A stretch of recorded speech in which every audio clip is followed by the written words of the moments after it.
بسم الله والحمد لله والصلاة والسلام على رسول الله وعلى آله وصحبه ومن والاه. Inshallah, we will go over the meaning of the passage in Surah Al-Baqarah that begins with ayah number 183 and goes until ayah number 186. So in ayah 183, Allah subhanahu wa ta'ala says, يَا أَيُّهَا الَّذِينَ آمَنُوا كُتِبَ عَلَيْكُمُ الصِّيَامُ كَمَا كُتِبَ عَلَى الَّذِينَ مِن قَبْلِكُمْ لَعَلَّكُمْ تَتَّقُونَ. O you who have faith, Siyam or fasting has been made mandatory upon you, just as it was made mandatory on those who came before you, so that you may attain taqwa. So this ayah was revealed to make fasting mandatory, fard, upon the Muslims. And it tells us that fasting is an ibadah, is an act of worship that was also prescribed on those who came before us. In the people of the book also, until today, they have the concept of fasting. The Christians fast during Lent and the Jews fast. So even until today they have the concept of the worship of fasting.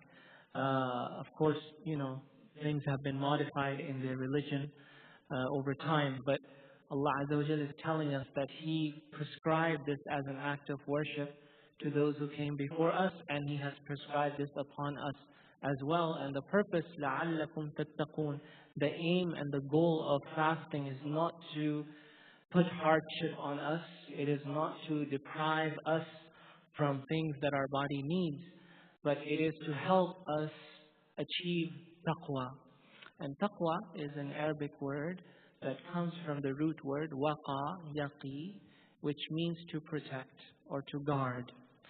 And taqwa basically is to develop a protection, a shield, a guard, a protection, a shield around us that prevents us from falling into haram, falling into those things that Allah Azza wa Jalla has prohibited. So taqwa, the more taqwa we develop, the more armor, the more protection we have against things that are prohibited. The more taqwa we have, the stronger we are to overcome the temptations to fall into haram. And Siyam helps us develop that. Siyam helps us attain that and enhance our state of taqwa. And then Allah subhanahu wa ta'ala says, أَيَّامًا مَعْدُودَاتٍ, a few days, a few numbered days. أَيَّامًا مَعْدُودَاتٍ. فَمَنْ كَانَ مِنْكُمْ مَرِيضًا أَوْ عَلَى سَفَرٍ فَعِدَّةٌ مِّنْ أَيَّامٍ أُخَرٍ. Before I go on to that, أَيَّامًا مَعْدُودَاتٍ, a few numbered days. The ulama differ about what this is referring to. The ulama of Tafseer, they have a difference of opinion about what this is referring to. Many of them said that this refers to the few days of Ramadan. That Ramadan is only 29 or 30 days. So we are required to fast in those days, and there are a few days relative to the 360 days of the year.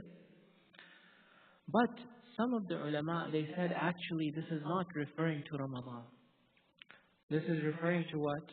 Anybody knows? No. No. No. No. No, not the Jews. Not the Jews. They say that initially, Allah Azza wa Jal, when He made fasting mandatory, it was not the month of Ramadan. It was some days in Muharram, including the day of Ashura, the 10th day of Muharram. It used to be mandatory before. Then later, Allah Azza wa Jal revealed the obligation of the fast of Ramadan in ayah 185. So they say that Ayyam al-Ma'dudat refer to those 3 days that were required in the month of Muharram. And then later Allah Azza wa Jal revealed the obligation of the fasting of Ramadan and made the fast of Muharram optional or recommended, mustahab. So if you look, for example, in Suyuti and other books of Tafseer, you'll see them having this opinion.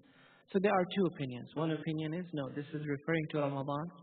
And the other opinion is, this is referring to the initial obligation of fasting 3 days of the year, which was later changed to the fast of entire month of Ramadan. And those days were left to be optional, to be recommended. Okay, yes.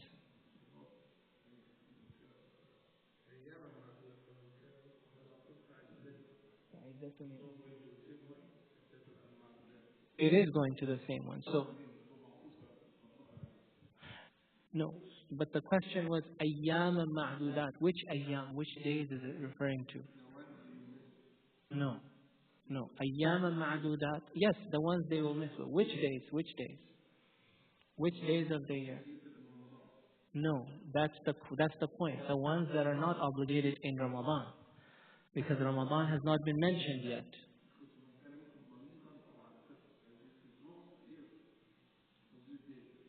Yes, which days? Which? No. Try to understand what I'm saying. Ramadan is coming later. If you look at the Mus'haf, there is no mention of Ramadan yet. يا أيها الذين آمنوا كتب عليكم صيام رمضان. الصيام. صيام ماذا? Ramadan is not mentioned. كتب عليكم الصيام كما كتب على الذين من قبلكم لعلكم تتقون أياما معدودات. من أي شهر؟ رمضان. ما الدليل؟ ما ذكر الله تعالى شهر رمضان حتى الآن. Before the rest of the ayat, yes. So the obligation of Ramadan came in stages, as we will see, inshallah. The fast of Ramadan went through stages. So the first fast that was made mandatory was not the fast of Ramadan, according to this opinion of the ulama. It was a few days in Muharram. Okay, ayyam al-ma'dudat, a few numbered days in Muharram. Okay, and then Allah Azza wa Jalla says, فَمَنْ كَانَ مِنْكُمْ مَرِيضًا أَوْ عَلَى سَفَرٍ فَعِدَّةٌ مِنْ أَيَّامٍ أُخَرٍ. If for those of you who are ill or on a journey, they must make those days up later. Okay, so which days do they have to make up later? These ayyam al-ma'dudat that they did not fast. What are these ayyam al-ma'dudat? Again, two opinions. One opinion that this is Ramadan. But the other opinion is that no, this is the original fast that was later changed to Ramadan. And this is why Allah repeats it after He mentions Ramadan, as we will see. Okay? Let me finish, inshallah, it'll become clear, inshallah. فَمَنْ كَانَ مِنْكُمْ مَرِيضًا أَوْ عَلَى سَفَرٍ فَعِدَّةٌ مِنْ أَيَّامٍ أُخَرٍ. Whoever from among you is ill or on a journey, فَعِدَّةٌ مِنْ أَيَّامٍ أُخَرٍ. Then a similar number of days later. Okay? Now the question here is, in the ayah, it seems to indicate that if you are ill or on a journey, then you have to fast these days later. So there's taqdeerul kalam here. يعني فمن كان منكم مريضا أو على سفر فأفطر فعدة من أيام أخرى. Not that you have to fast these days later. Only in the case that you decide to break your fast, then you have to make them up later. See, we all understand it, but it's not mentioned specifically in the ayah. And this is why some of the ulama from the Zahiriyya, from outside of the four schools, they said that if you are ill or on a journey, you do not fast in Ramadan. You fast later. Okay? But the vast majority of the ulama, they disagreed. They said, no, this is not what is intended here. Don't take this literally. Okay? What is intended here is if you are ill or on a journey, you have the option to break your fast. This sentence, you have the option to break your fast, it's not mentioned here, but it's understood from this. Okay? And then if you do that, فَعِدَّةٌ مِّنْ أَيَّامٍ أُخَرٍ, then you have to make those up in أَيَّامٍ أُخَرٍ. And this shows us the importance of understanding the Quran through the Sunnah. If we just take it at face value, we will come to a wrong conclusion. Okay? فَعِدَّةٌ مِّنْ أَيَّامٍ أُخَرٍ وَعَلَى الَّذِينَ يُطِيقُونَهُ فِدْيَةٌ طَعَامُ مِسْكِينٍ. And on those who find it difficult, to fast, then they give fidya. They give some money to feed the needy people. فِدْيَةٌ طَعَامُ مِسْكِينٍ فَمَنْ تَطَوَّعَ خَيْرًا فَهُوَ خَيْرٌ لَهُ. But whoever strives to do good, then that is better for him. وَأَن تَصُومُوا خَيْرٌ لَكُمْ. And if you fast, it's better for you. إِن كُنْتُمْ تَعْلَمُونَ, if you knew. So this ayah, starting with وَعَلَى الَّذِينَ يُطِيقُونَهُ, it's saying that if you find it difficult, then you give fidya. Which means that someone who finds it difficult to fast, they have the option not to fast, but give fidya instead. Okay? This was the early stage of fasting. Allah Azza wa Jal changed it later. To make it so that regardless of whether you find it difficult or not, you have to fast. And the only time when you have the option not to fast is when you are ill or on a journey or very old, so old that you cannot fast. Okay? So Allah Azza wa Jal then mentions in the next ayah, the next stage, شهر رمضان الذي أنزل فيه القرآن هدى للناس وبينات من الهدى والفرقان فمن شهد منكم الشهر فليصمه ومن كان مريضا أو على سفر فعدة من أيام أخر يريد الله بكم اليسر ولا يريد بكم العسر ولتكملوا العدة ولتكبروا الله على ما هداكم ولعلكم تشكرون. Here Allah Azza wa Jal says, the month of Ramadan, the one in which the Quran was sent down as a guidance for mankind, containing clear proofs of guidance and the criterion. Whoever amongst you witnesses the month of Ramadan must fast it. This part, whoever from amongst you witnesses the month of Ramadan must fast it, this establishes the obligation of fasting the month of Ramadan. This right here. This establishes, for the first time, the obligation of fasting the month of Ramadan. What it also establishes is that everyone has to fast it, regardless of whether you find it difficult or not. Regardless of whether you are working outside in the fields or staying home and resting. Regardless of whether you find it تطيقونه أو لا تطيقونه. فمن شهد منكم الشهر فليصم. So the ulama say that this abrogates, this does nasakh of وعلى الذين يطيقونه فدية طعام مسكين. And then the Sunnah tells us that fidya is still permissible for those people who are very old or who are terminally ill. Okay? Those pay fidya, but other than that, no fidya anymore. فَمَنْ شَهِدَ مِنْكُمُ الشَّهْرَ, they must fast it. So when this ayah was revealed, there was the possibility that people will think that now everything in the previous ayah has been abrogated. Because Allah Azza wa Jal abrogated أَيَّامًا مَعْدُودَاتٍ with Ramadan. And Allah Azza wa Jal abrogated عَلَى الَّذِينَ يُطِيقُونَهُ فِدْيَةٌ طَعَامُ مِسْكِينٍ with فَمَنْ شَهِدَ مِنْكُمُ الشَّهْرَ فَلْيَصُمْهُ. So since Allah Azza wa Jal is abrogating the previous ayah, people might think that the previous ayah is completely abrogated. But that's not the case. And to emphasize that the rest of the ayah still applies, Allah repeats it and says, وَمَنْ كَانَ مَرِيضًا أَوْ عَلَى سَفَرٍ فَعِدَّةٌ مِّنْ أَيَّامٍ أُخَرٍ, telling us that this part's still applicable, i.e. someone who is on a journey or someone who is ill, they still have the option not to fast and make those up later. This part is still applicable. So he repeats it. وَمَنْ كَانَ مَرِيضًا أَوْ عَلَى سَفَرٍ فَعِدَّةٌ مِّنْ أَيَّامٍ أُخَرٍ يُرِيدُ اللَّهُ بِكُمُ الْيُسْرَ وَلَا يُرِيدُ بِكُمُ الْعُسْرَ. Allah wants for you ease. He does not want to make things difficult for you. This is why He has given us this concession of not fasting while we are ill or on a journey.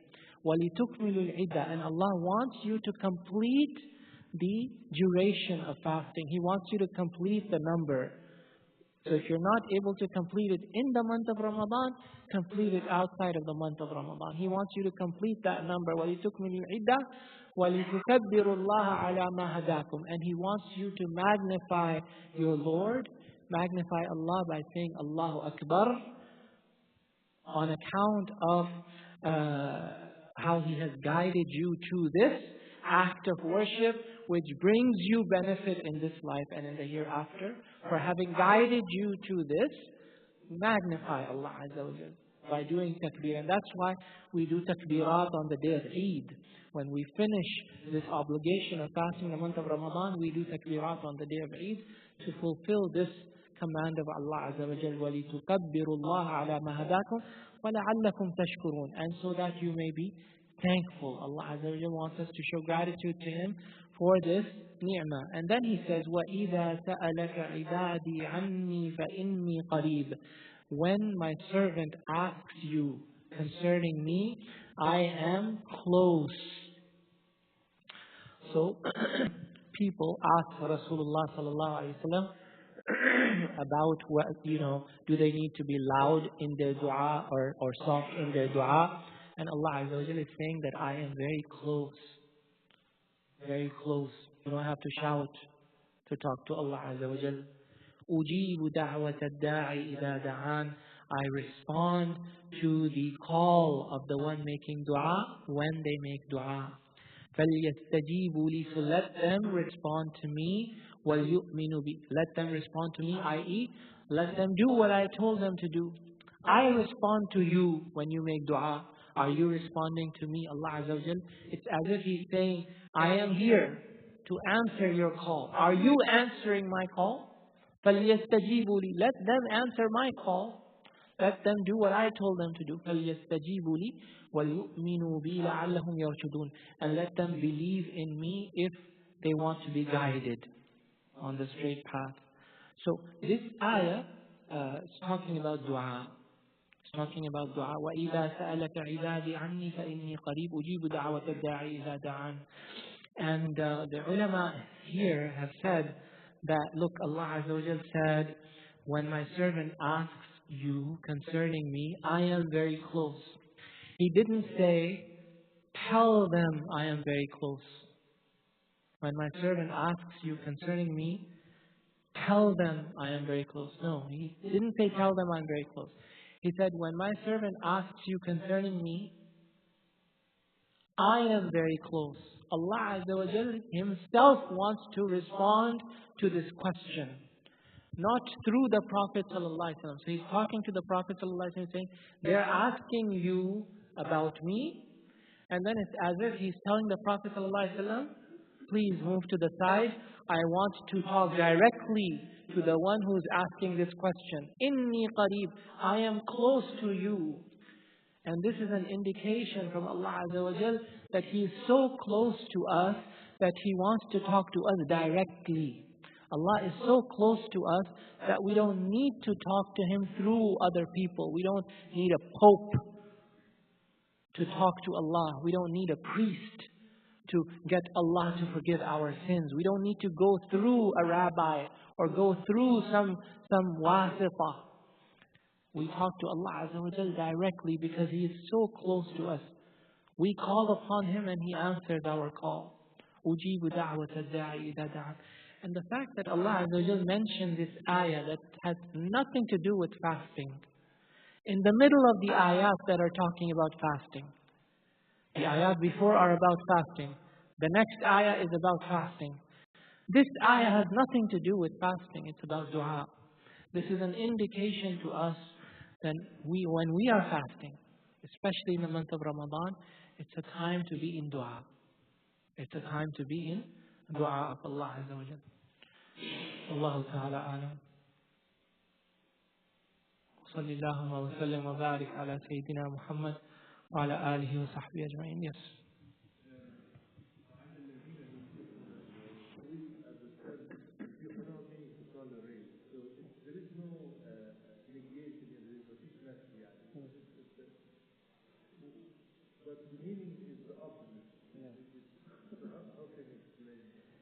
Yeah, if you look at the Tafseer, the classical understanding of يُطِيقُونَهُ is to do something with difficulty. أَطَاقَهُ is to be doing something, but to do it with difficulty, with a burden. Yes, exactly. This is the classical understanding of this word. So, yeah, to find difficulty in doing it. Nowadays, yes, we see yutiqu, he can do it. He has the ability to do it. Yeah, exactly. But in the classical understanding, yutiqunahu is different from yastati'unahu. So yutiqunahu is to find it. He can do it, but with difficulty. So that's the idea here. So in the modern understanding, it's like saying la yutiqunahu. Yeah, but we don't need to say la yutiqunahu, because in the classical understanding, that's already in there. That's they find it difficulty to do that. Wallahu a'lam. Yes.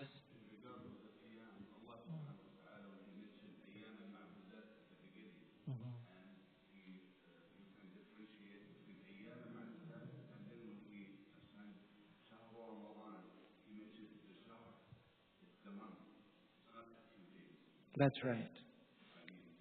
That's right. So that's why the ulama, like Imam Suyuti and others, they said that ayyam al-ma'dudat is referring to the few days of Muharram that were first mandatory, and then later on they were abrogated with the entire month of Ramadan. That's right. That's right. Allah alam. Yes.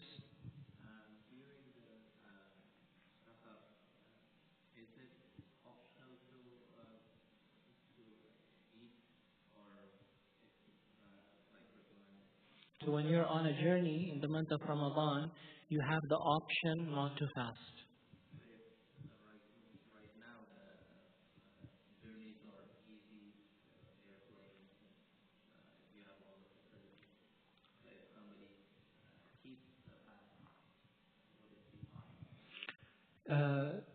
So you have the option not to fast, but you also have the option to fast. So now the question is it better to fast on a journey, or is it better not to fast on a journey? Okay, you have the option to do either one. But what's better? And here the ulama differed. They have differences in opinion. But the opinion that I feel is the most correct opinion is that it depends. If it is very difficult for you to fast on that journey because of the nature of the journey, if it's difficult for you to fast, then it's better that you do not fast and take this rukhsa from Allah Azza wa Jal, take this concession from Allah Azza wa Jal. But if it is not difficult for you to fast, if it's easy for you to fast on the journey, then it is better that you fast on time. That you fast on time rather than make it up later. Okay, so it's better that you fast on the journey. So it depends on journey to journey, on individual to individual. Some journeys it's difficult to fast, other journeys it's easy to fast. So this is how the ulama distinguish, and Allah knows best.